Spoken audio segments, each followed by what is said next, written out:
Comme nous tous, vous avez sans doute été emballé par la victoire des Bleus et la liesse populaire qui a suivi. Les Français avaient bien besoin d'un moment de bonheur partagé. Mais à vrai dire, avec quelques jours de recul, faut-il vraiment s'attendre à des retombées positives pour la France ? C'est le ministre de l'économie qui le disait avant même la finale.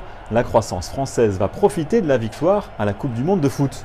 Je me dis que c'est bon pour la croissance. Je ne peux pas vous chiffrer les points de PIB, mais c'est bon pour la croissance, parce que la croissance économique, ça repose sur de la confiance.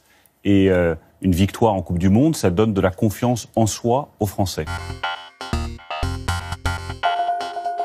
Pour 2018, on attendra la fin de l'année pour juger, mais on peut remonter 20 ans en arrière pour évaluer si les champions du monde de l'ère Zidane ont agi en faveur de l'économie. À l'époque, après 2 premiers trimestres à presque 1% de croissance, le troisième, celui juste après la finale, a vu un PIB un peu moins en forme. Le taux de croissance a même continué à se contracter jusqu'en avril 1999. Ralentissement donc, tout à fait comparable à ce qu'ont connu les 35 autres pays de l'OCDE à l'époque. Regardez, la France est pile dans la moyenne. Difficile d'y trouver un effet champion du monde.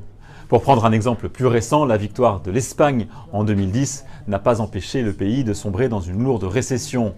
En Allemagne, il y a 4 ans, la croissance avait quand même légèrement dépassé la moyenne de l'OCDE 2 trimestres après le titre mondial.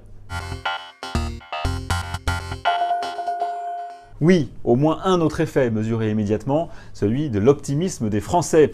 Dès le lendemain de la victoire des Bleus en finale, un sondage Odoxa a montré un bond de 21 points de la cote de confiance en l'avenir. Cette euphorie va-t-elle pour autant se transformer en un boom des naissances dans 9 mois ? Pas sûr du tout. En tout cas, il y a 20 ans, on avait plutôt constaté une chute du nombre de bébés 9 mois après la première étoile du foot français. Un espoir peut-être pour les politiques. La Coupe du Monde, pardon. Il y a 20 ans, la cote de popularité du président Jacques Chirac avait connu une embellie durable à partir de juillet 1998, selon l'historique de l'Institut Sofres. Pour Emmanuel Macron, c'est mal parti.